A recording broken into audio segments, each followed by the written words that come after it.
Merhaba arkadaşlar, benimle birlikte örmeye hoş geldiniz. Ben de size yine bugün çok cici 2 tane hırka ile geldim. Böyle pratik, yumuşak, güzel bir hırka hazırladım size. Yine 0-1 yaş diyelim arkadaşlar. 1 yaşına kadar olabilecek ölçülerde videonun içerisinde nasıl büyüteceğinizi söyledim. Ve bakın böyle 2 tane aynı ölçülerde hırka hazırladım. Çok tatlı teyzeleri bu. Çok tatlı ve güzel oldu. Az kalan iplerinizi de böyle değerlendirebileceğiniz bir model oldu. Mesela bu renkleri farklı da yapabilirsiniz. Bir tane 100 gramlık krem rengi ip kullandım. Biraz kaldı ondan. Şöyle göstereyim. Bu 300 metrelik bir ip. Şu şekilde. Alttaki ipim de 100 gramdan biraz az ipti. Kullanılmış bir ipti. Ve onunla yaptım. Yani bir tane ana rengimiz 100 gramlık olursa yetiyor. Az bir şey kalıyor. O yüzden birer tane ip almanız yeterli olacaktır. 3,5 ya da 4 milimlik tığ kullanın. Tığımız çok ince olması. Mesela bu hırkayı yapmak için 3 milim bir tığ kullanmayın. 3,5 ya da 4 milimlik bir tığ ile yapabilirsiniz. Kanalıma abone değilseniz abone olarak videolarımı izleyip paylaşarak siz de bana destek çıkabilirsiniz. O zaman ne yapalım? Hadi alın gelin ipinizi örmeye başlayalım bu cici güzel hırkalarımızı. Evet, başlayalım hadi. Evet arkadaşlar, önce ipimizle tığımızı buluşturalım. 75-80 tane zincir çekin. Uzunca bir zincir çekin. Şöyle. Çünkü zincir üzerine direkt ayarlayarak yapacağımız için zincir sayısı önemli değil. Uzunca bir zincir çekin, fazlasını keseceğiz. Evet bakın şöyle uzun bir zincir çektim ve bıraktım. Şimdi tığımızın üzerine ipimizi alıp buradan geriye doğru 1, 2, 3, 4, 5. zincire batırdım. Ve buraya bir trabzan yaptım. Tekrar ipimi aldım. Yine aynı yere bir tane daha trabzan yaptım. Aynı yere 2 tane. 1, 2 zincir, bakın 1, 2. zincire, 1, 2. zincire batırdım ve bir trabzan yaptım. Aynı yere bir tane daha. 2 tane trabzanı aynı yere yaptım.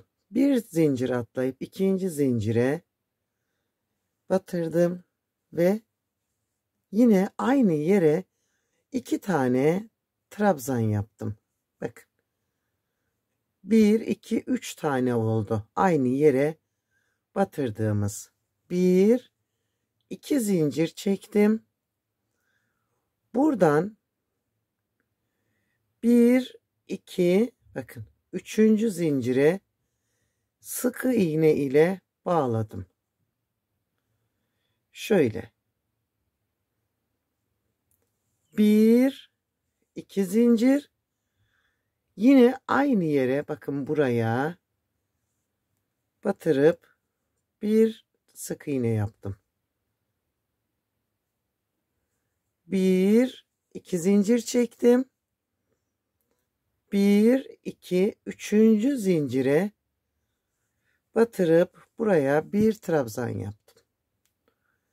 Aynı yere bir tane daha. Bir atladım ikinciye. Aynı yere 2 trabzan. Bir atladım ikinciye. Bakın 4 tane böyle yapacağız. 1, 2. Şöyle. Bakın. 4 tane. Ön için 3. Kol için 4 tane. 2 zincir. 1, 2 zincir. 1, 2, Üçüncü zincire sıkı iğne ile bağladım.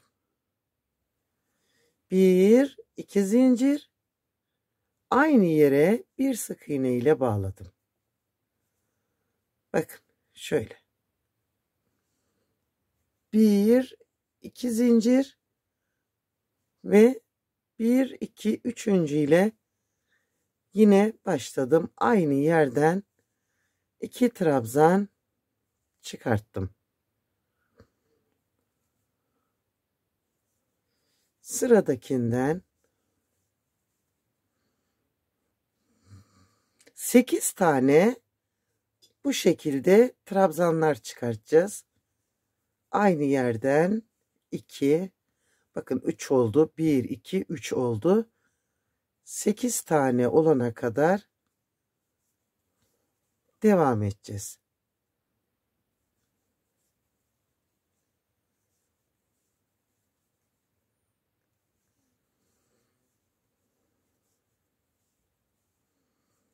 Bir, iki, üç, dört, beş, altı, 7 ve 8. Şöyle göstereyim. Bakın 8 tane de arka için ayarladım. 1 2 zincir, 1 2 üçüncü zincire bir sık iğne ile bağladım. 1 2 zincir, aynı yere bir tane daha. Bakın burada minik bir yuva oluşturdum. 2 zincir, 1 2 üçüncüden başladım. 4 tane de kol için yapacağız şimdi. Şöyle 2 oldu. 3 oldu ve 4. Şöyle göstereyim hemen. Bakın. 4 tane de kol için. 1 2 zincir, 1 2 üçüncüye atladım ve buraya bir sık iğne ile bağladım. 2 zincir, aynı yerden bir tane daha. 1 2 zincir, 1 2 üçüncü ile devam edeceğim. 3 tane de ön için örnek kuracağız. 1 2 ve bu da üçüncü. 3 tane de ön için. Ve bir zincir atlayıp ikinci zincire bir tane tek bir trabzan yaptım. Şimdi bu fazlalık zincirimizi bakın. Şöyle fazlalık zincirimi bakın. 1 2 üçüncüyü tek kanadından şöyle kestim ve çektim. Bakın. İpimin ucunu tuttum. Şurayı elimle itekledim ve çektim. Sağlamlaştırdım ve kurtulduk fazla zincirimizden. Ve şimdi bir zincir çektim ve döndürdüm. Tığımın üzerine ipimi aldım. Bu birinci tek yaptığım trabzanın tepe noktasına bir trabzan yaptım. Şimdi bakın arkadaşlar, 3 tane ya, hep aralara gireceğiz. Hizamız aynı, gidişimiz aynı. Şimdi şu iki trabzanın içine, araya bir trabzan yaptım. Tekrar içine bir tane daha trabzan yaptım. Aldım, bakın. İçine bir trabzan yaptım. Tekrar bir tane daha yaptım. Şöyle. Şimdi artış nokta, bu ortaya geldiğimizde bakın sonuncuya, şuradaki, şöyle göstereyim, bakın bunun içine 3 tane yapacağız. Artışlarımız burası. Tekrar bakın 2 oldu ve 3 oldu. 3 trabzan yaptım. Hiç zincir çekmeden tığıma 2 defa sardım. Bu yaptığımız minik yuvanın içine 2 zincirli, bakın şurada tam ortada bir minik yuva var. Şimdi bunun içine batırdım. 2 taneyi çektim. 2 taneyi çektim ve tığımda 2 kaldı bakın. Bıraktım. 1 2 defa sardım ve yine bu yuvanın içine batırdım.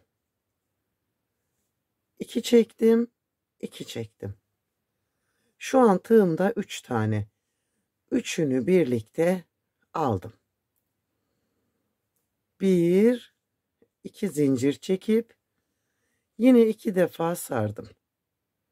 Bu işlemi 3 tane olması gerekiyor burada. Yine aynı yuvanın içinden 2 2 2 sardım. Tekrar yine 2 2. Bakın.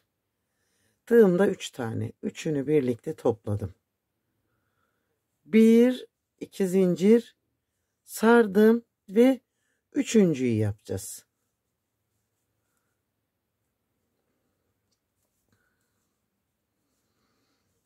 Şöyle bakın. Şu şekilde bir desen oluşturduk. Ve yine ipimi aldım. Bakın baştaki ve sondakilere hep 3 batacağız şimdi. Sadece başlangıcı 2 ile başladık. Şöyle bakın, şimdi bunun içine bu deseni yaptıktan sonra ilk yuvanın içine 3 tane, 1 2 ve 3 aldım ipimi. Şimdi sıradaki yuvanın içine 2, çünkü bunlar aralarda kalanlar. Bakın buraya 2, öteki yuvanın içine 2 ve bakın geldik son yuvaya. Şimdi bunun içine 3 tane, buraya 3 tane, 1 2 ve 3. Şimdi desenimizi yapalım. Yine buranın içine 3 tane. Bu kısımları atlatmadıysanız bundan sonra yapacağınız işlemleri daha kolay bir şekilde yapacaksınız. Birinci deseni yaptım. İkinci yaprağını yapıyorum. Bakın. 1 2 üçüncü yaprağını yapıyorum. Şöyle bakın. Şimdi arkaya geldik. Bakın baştakine ve sondakine 3 batacağız. Bunu unutmayın. Burada artışlarımız var. Şimdi 1 2 ve 3. Bakın 3 tane. Aradakilere 2. 1 ve 2. Tığ kalın tutmamdaki sebebim iç içe geçtiği için çok sert bir görüntü oluşturmasın diye. Zaten yapanlar yaptığında görecek ki çok güzel ve yumuşacık bir örgüsü düşüyor. Benim tek noktam sert olmayacak. Yumuşak ipler tercih edip taş gibi örmeyeceğiz. O zaman çok güzel oluyor. Bakın arkadaşlar, sondakine geldim. Şimdi bu sondakinin içine 3 tane. 1 2 ve 3. Şimdi yine desen yapacağız.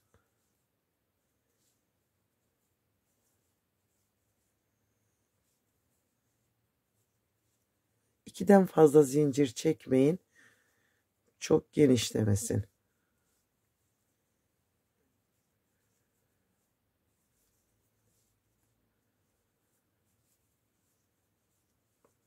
Ve böyle. Bakın burada da aynı. Şimdi 1 2 3 yaprağımı yaptım. Hemen ilkin içine 3 tane. 1 2 3.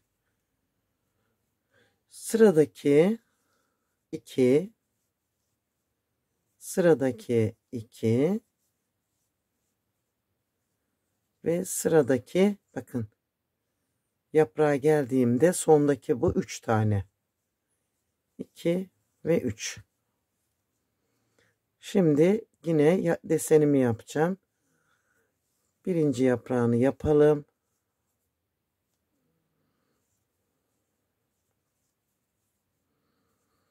Böyle.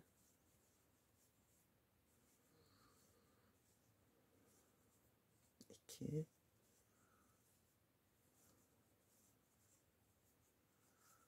Ve bu da 3. Bakın burada baştakine 3 tane yapacağız. Böyle. Ve son kalanları 2 2 batacağız. 1 2. Sıradaki şöyle son tek olan trabzanı da şurada bir zincirimiz vardı. Onun tepe noktasına bir zincir çekerek çevirelim. Şöyle. Baştaki tek olan trabzanın üzerine bir tane tek. Şimdi bakın yine burada içlerine 2 tane. Buraya da 2 tane. Ve bakın 3 tane yaptığım yer. Şöyle. 1 2 3. Şimdi ilk boşluğun içine 2 tane.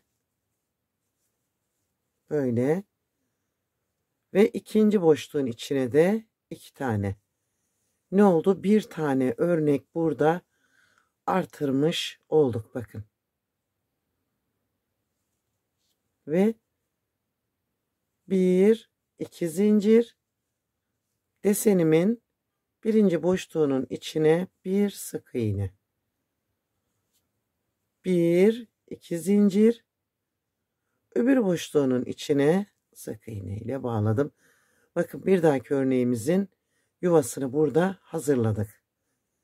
2 zincirimi çektim. Ve bakın 3 tane. Başta ve sonda 3 tane. Burada da 3, burada da 3. Şimdi birinci boşluğun içine 2 tane. İkinci boşluğun içine 2 tane. Bir tane daha yuva artırmış olduk. Şimdi aralardakiler 2.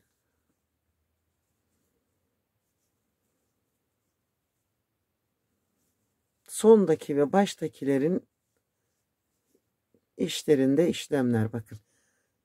Boşluğun içine 3 tane olanın bir ve ikinci boşluğun içine 1 ve 2. Öbür araya geldim. 1 ve 2. 1 2 zincir desenime geldim. Birinci boşluğunun içine bir sık iğne yaptım. 1 2 zincir çektim. Sıradaki boşluğun içine 1 2 zincir ve bakın 1 2 3 ya. Hemen birinciye 2. Bu bizim artış yerimiz. Bir sırada ayarlıyoruz, bir sırada artırıyoruz bakın. Ve sona gidelim. Başlangıç ve bitişlerde burada aman diyeyim 3 batmayın. Yine buralar 2. Sadece desenimizin önünde ve arkasında artışlar yapıyoruz. Burası bizim biyelerimizin olduğu yer. O yüzden buralara dikkat edelim. Bakın böyle. 2 ile başlayıp 2 ile bitiriyoruz. Bir zincir çektim ve çevirdim. Şimdi yine burada üçlü batacağız. Bir sırada 3, bir sırada bakın aynı yere 2 2. Şimdi hepsine 2 batarak geldim. 3 ile başlamıştık. Şu an burada 4 örneğimiz oldu. Bütün örneklerimin içine battım. Ve bakın desenimizi yapacağımız yerde üçlü batış yapıyoruz. Şimdi sondakinin içine 3 tane. 1 2 ve 3. Böyle. 2 defa sardım. Şimdi desenimi yapacağım.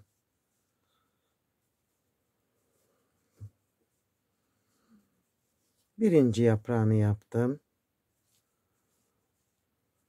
İkinci yaprağını yapıyorum. Üçüncü yaprağına başladım ve umarım anlaşılır bir şekilde anlatmışımdır. Bakın desenimi yaptım. Burada 3 battım. Şimdi bakın burada yine 3. 1, 2 ve 3. Şöyle. Ve sıradaki aradakilere ikişer tane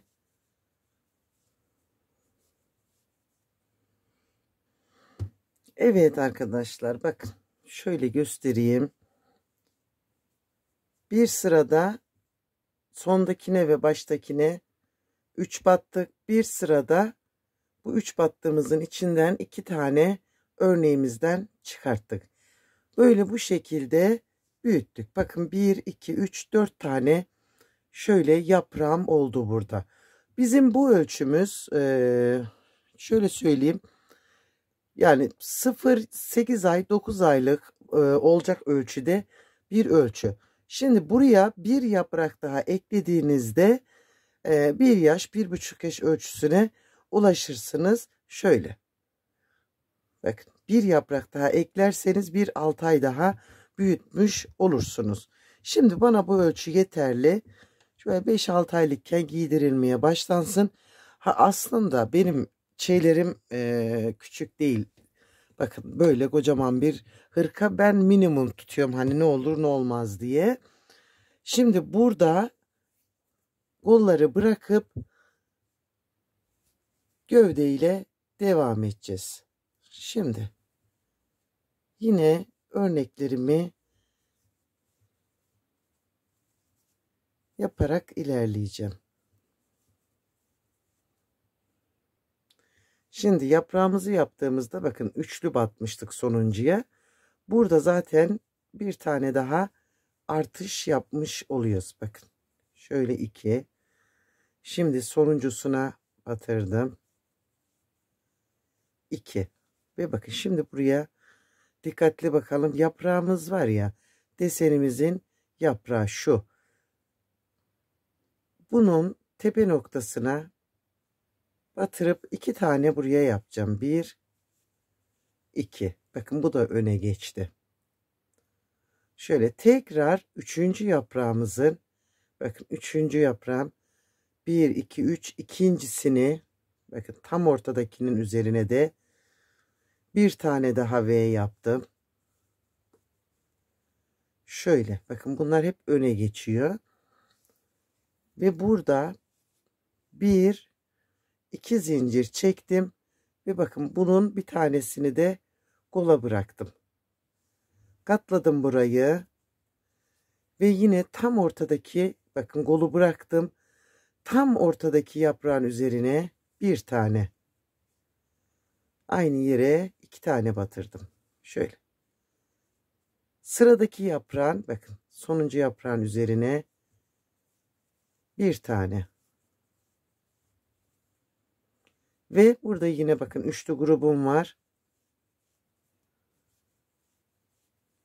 Böyle öbür kola kadar yine örneklerimi kurarak ilerleyeceğim. Gördünüz mü? Şimdi buraya gelelim. Evet yine desenime geldim. Bakın. Şimdi burada 2 yaprağını kullanacağız. Birincinin tepe noktasına 1, 2. İkincinin tepe noktasına 2, 1, 2 zincir çekip kolu bıraktım. Öteki yaprağa kadar geldim. Ve bakın tam ortadakinden başlayacağım. Çünkü bir tanesini kola bıraktık burada. Tepe noktaya yaptım. Şimdi öbür yaprağın üzerine bakın böyle buradan 2 tane. Şimdi normale geldim. Ve kolları ayırmış oldum. Şöyle. Ve sona gidelim. İp değişimi yapıp boyunu örmeye devam edeceğiz. Şöyle. Şimdi açık renk ipimi, arada götürdüğüm ipimi öbür rengime geçerken keseceğim. Çünkü 4 sıra öreceğimiz için yani ipi boş yere uzatmış olacağız. O yüzden bakın şöyle yaptım. Buraya bir zincir çektim. İpimi biraz uzun kestim. Çünkü 4 sırada ip böyle kenarda uzamasın. Ve şimdi öbür rengimizi alıp bakın öteki rengimizi ip geçişini göstereceğim ve kaybederek gideceğiz. Bakın birinci tek olan trabzanın üzerine şu ipimi aldım, içinden geçirdim. Şöyle biraz uzun bıraktım. Bakın saklayabilmek için buraya bir zincirle bağladım. Tekrar bir tane daha ve bunu da çektim, bunu da çektim. Şöyle. Şimdi yine tek olan trabzanı yapacağım. Ve bakın örneklerimi aynı şekilde götüreceğim. Şeyde yaptığımız o 2 zincirli yere kadar birebir örneklerime batarak ilerleyeceğim.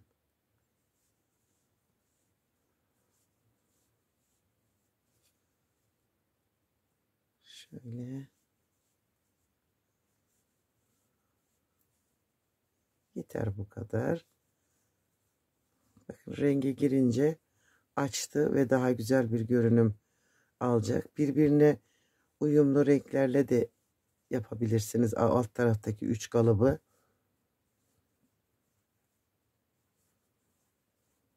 Ve bakın. Ekstra bir şey yapmayacağız.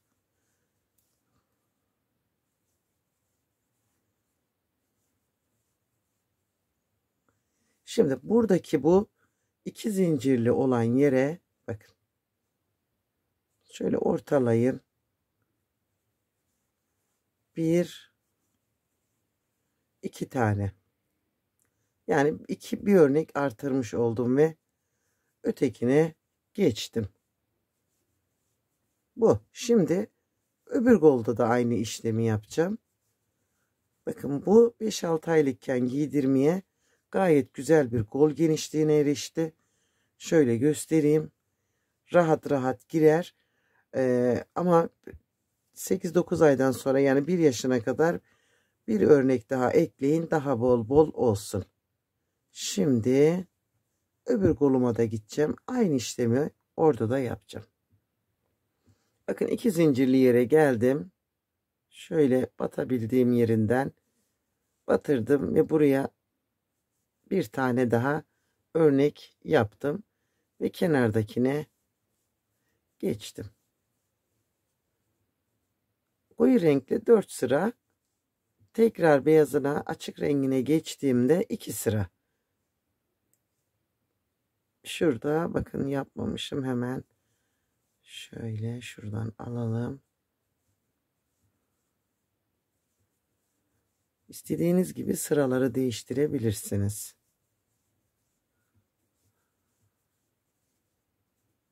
Şöyle bir daha göstereceğim.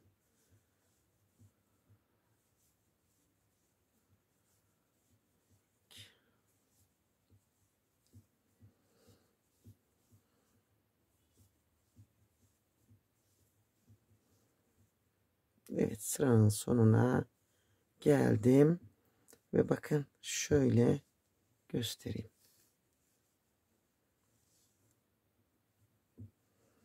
Üst üste geldiğinde de ölçüsü gayet güzel. Çünkü buraya ön bantları girdiğimizde burası da tamamlanıyor. Bakın şöyle göstereyim. Gördünüz mü? Şimdi 4 sıra bundan, 2 sıra beyazdan, krem renginden tamamlayacağım.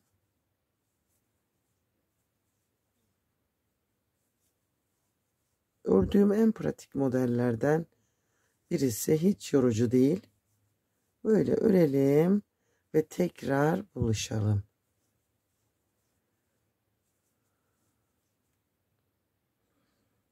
Evet arkadaşlar, bakın 1 2 3, buralarım 4 sıra halinde yaptım. Aralara 2 sıra krem rengi ipimi kattım ve en son bir sıra krem rengi ipimle örneğimi yaparak geldim.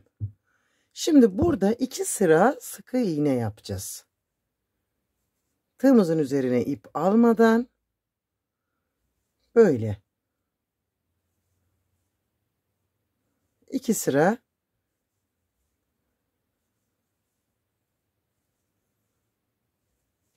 dümdüz gidip ve tekrar bu başa geri geleceğiz. Sadece bu işlemi yapacağız.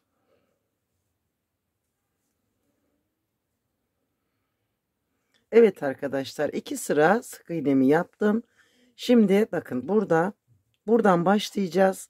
Yakayı ve öbür biyeyi yapacak şekilde etrafını dolaşacağız. Çünkü yakada da işlemimiz var. Hepsini bütün bir şekilde ilerleteceğiz. Burası bizim bakın örgümüzün düz yüzü. Şu yapraklardan belirleyebilirsiniz. Bunların görünüşü burada böyle düz gözüküyor. Buradan yukarıya doğru başlayacağız. Şimdi bir zincir çektim. Sık iğne sıralarımdan 2 tane sık iğne çıkarttım. Her sıradan 2 sık iğne çıkartacağız. Bakın. 1 2. Öbür sıraya geldim. Bakın her sıradan 2 tane. Burada 4 sıramız vardı. Ona göre bakın. Böyle bu sıradan şunu araya batayım. Şöyle. Bakın 2 sıra bunu yaptım. 2 tane sık iğneyi buradan aldım. 2 tane de buradan, her sıradan 2 alıyorum. Yalnız siz yine de elinizin ölçüsüne bir bakın. Belki büzerse aralarda ekleme yaparak devam edebilirsiniz.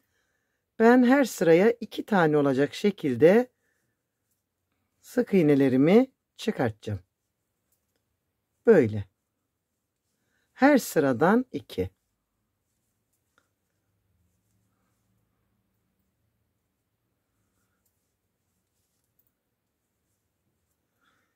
Yakaya kadar gidelim. Evet, burayı tamamladım. Bakın böyle. Şimdi yakadan devam edeceğiz. Bu köşeye geldiğimizde yakaya dönerken 1 2 3 zincir çekerek dönelim ve aynı yerden bir tane daha sık iğne alalım. Şimdi burada örneklerimizi kurmuştuk. Bakın bir örnek olan yer, bir de arada zincir boşluğumuzdan aldım. Bir tane örneği yaptığımız yerden, bir tane ara boşluktan. Hepsine aynı şekilde ara boşluklara bir, örnek çıkarttığımız yerlere bir. Şöyle yakayı da toparlamış olduk. Buradan hep aynı işlemi yaparak yakayı da böyle toparlayacağız. Şu 2 zincirli yerlere de bir batıyoruz.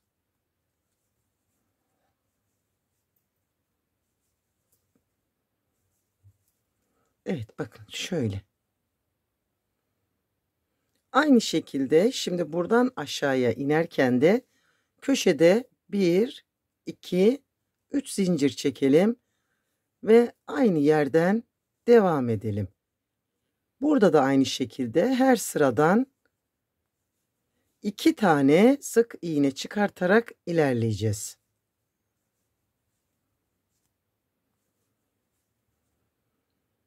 Evet arkadaşlar, ilk tığlamamızı tamamladık. Bundan sonra işimiz daha da kolay. 1 2 zincir çekerek çevirdim. Şimdi bu sıramız tamamen birebir batarak sık iğneler yapacağız. Ta ki dönüşteki 3 zincir çektiğimiz yere kadar gidelim. Dönüşü nasıl yapacağımızı göstereceğim. Böyle.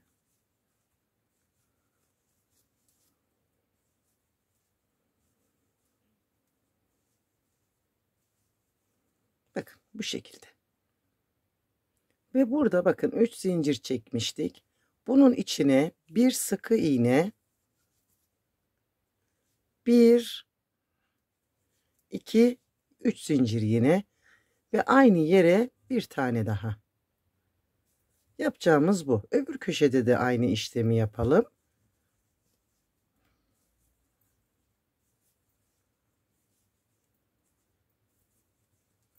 Şöyle.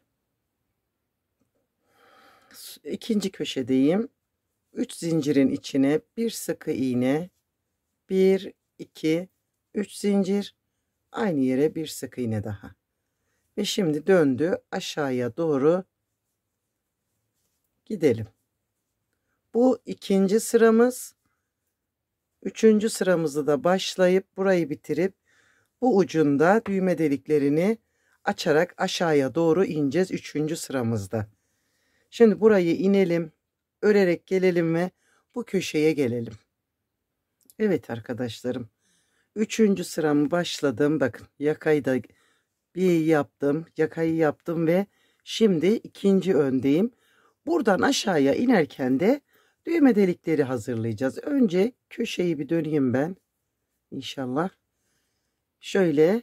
Şimdi burayı yaptım. Bir tane daha yaptım. Bakın 2 tane. 1 2 zincir çektim. 1 2 sık iğne bırakıp üçüncüden başlayacağız. 2 atladım, 2 zincir çektim. Arada 8 tane sık iğne olacak. 2 3 4 5 6 7 ve 8. 1 2 zincir çektim. 1 2 üçüncüden başladım. Arada 8 tane sık iğnemiz olacak. 4 5. Bunu baktınız size seyrek gözüküyor, yakınlaştırın. Baktınız size çok sık geliyor, uzaklaştırın. 2 4 6 8. Ben minimum ya 7 ya 8 yaparak devam ediyorum. 1 2 üçüncüye. Böyle. 3 4 5 6 7 ve 8. Hadi bakalım. Evet, düğme deliklerimiz de hazır. Şimdi bir sıra daha tam sıra gidip devam edeceğiz. Şimdi bakın 2 zincirin içine altta 2 bıraktığımız için 1 2. Altta kaç tane bıraktıysanız zincirinizin içine o kadar yapmalısınız. Denge bozulmasın diye. Hemen yine göstereceğim. Şöyle. Bakın zincirin içine 1 2.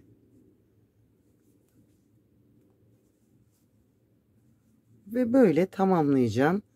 Bundan sonra bir sıra daha yaparak kenarı işlemini, biye işlemlerini bitirmiş olacağız. Sonra kenarına yaptığım tığlamayı göstereceğim size.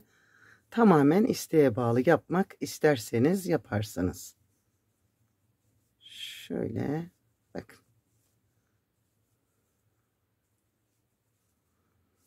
Böyle düğme deliklerimiz bakın bu şekilde oldular. Evet arkadaşlarım, bakın böyle şu şekilde bir görüntüye ulaştık. Şimdi bir tığlama göstereceğim.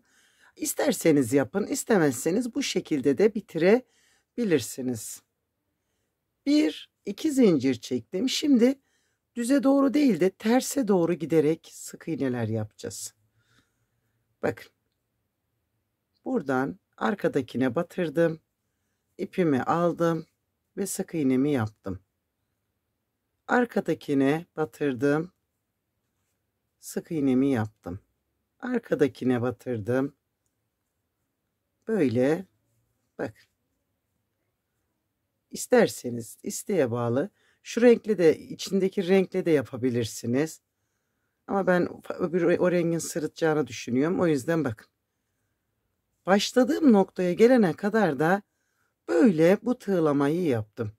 İlk başta biraz zorlayabilir sizi ama denemenizi tavsiye ederim. Bakın şöyle çok güzel bir görüntü çıkartıyor burada.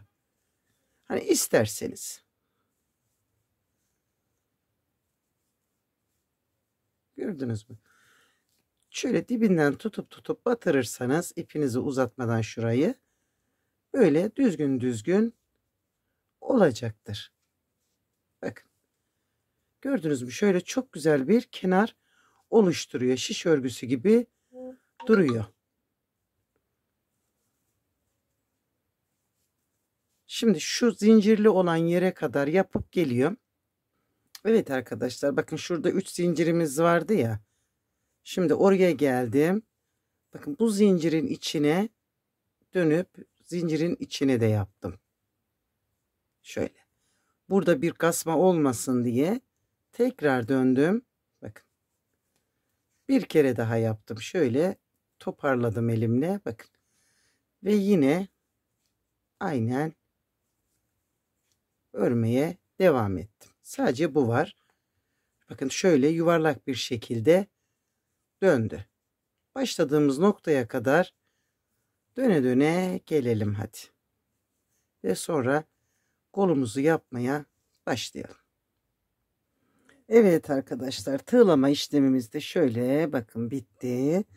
Ve çok güzel bir kenar oldu. Bu da size bir fikir olsun. Şimdi kolunu göstereceğim. Bakın. Kolda düz yüzden başlayacağız ve döne döne öreceğiz. Yani arka yüze ön yüze geçmeden öreceğiz. Bakın şimdi şöyle göstereyim. Şuradan tam ortada 2 tane zincir çekmiştik ya. Bakın şurada. Şöyle aradan tığımı aldım. Önce bir geçirdim. Bakın şu ikisini birlikte ördüm. Tekrar bir tane daha ördüm ve birini bıraktım. Burada toplamda 3 tane zincir çekmiş oldum. Tığımın üzerine aldım ve aynı yere bir tane daha trabzan yaparak V'mi oluşturdum. Ve sırada bakın yaprak olarak yaptığımız var ya, 1 2 3'tü. Tam ortadakinden bir tane aldım. Örneğimizi kuruyoruz bakın.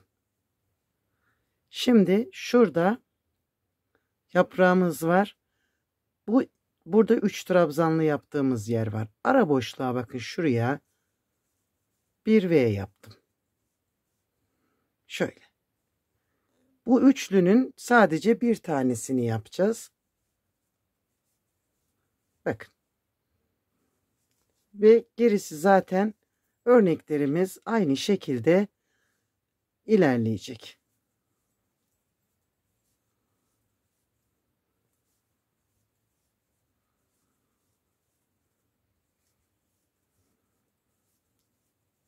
Şöyle bakın. Öbür taraftaki üçlüyü de kullanmayacağız. Onu da göstereceğim.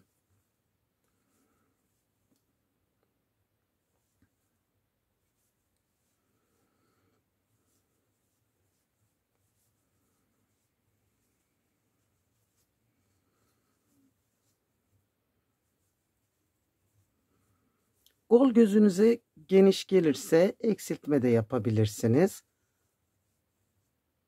Bakın burada üçlü var ya. Bu üçlünün ilk boşluğuna girdim. Şurayı yeniden alalım. Şöyle. Bunun ikisinin arasına girdim. Bakın şuraya. Yani öbür taraftaki gelişimde yaptığım gibi yaptım.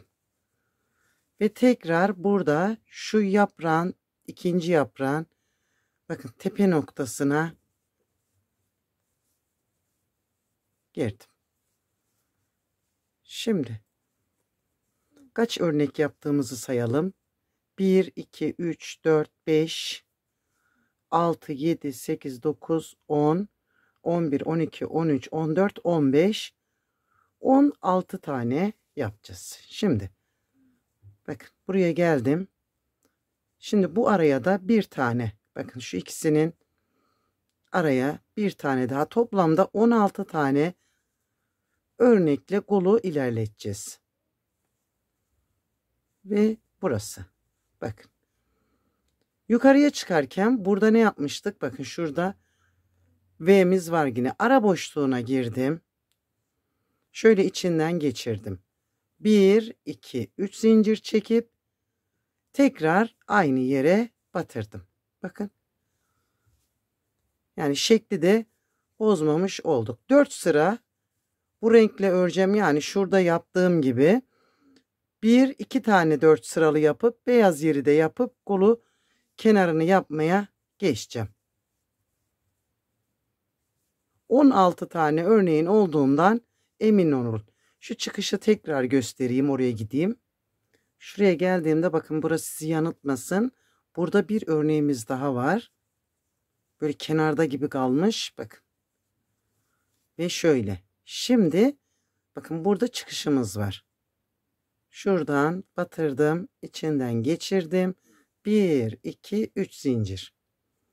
Ve aynı yere yine bağladım. Bakın. Ve örmeye devam edeceğim. Bu şekilde kolumuzu büyütüp aynı şu etek ucunda bitirdiğimiz gibi bitireceğiz. Yalnız sık iğnesini 2 sıra yapmıştık ya, bunda 4 sıra yapacağız. Mantık aynı şekilde kolu da bitirecek. Evet arkadaşlar, bakın kolu da böyle oldu.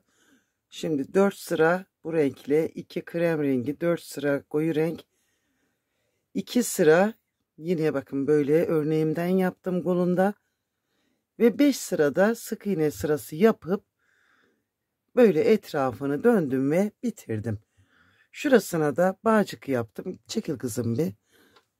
Şöyle kaldı düğmelerinin dikilmesi. Bakın böyle çok güzel ve yumuşacık bir iş oldu. Umarım siz de beğenmişsinizdir. Benimle birlikte siz de örersiniz. Yani bu hırkamız 1 yaşına kadar olur, öyle söyleyeyim. Beni izlediğiniz için hepinize teşekkür ederim. Hoşça kalın, sevgiyle kalın.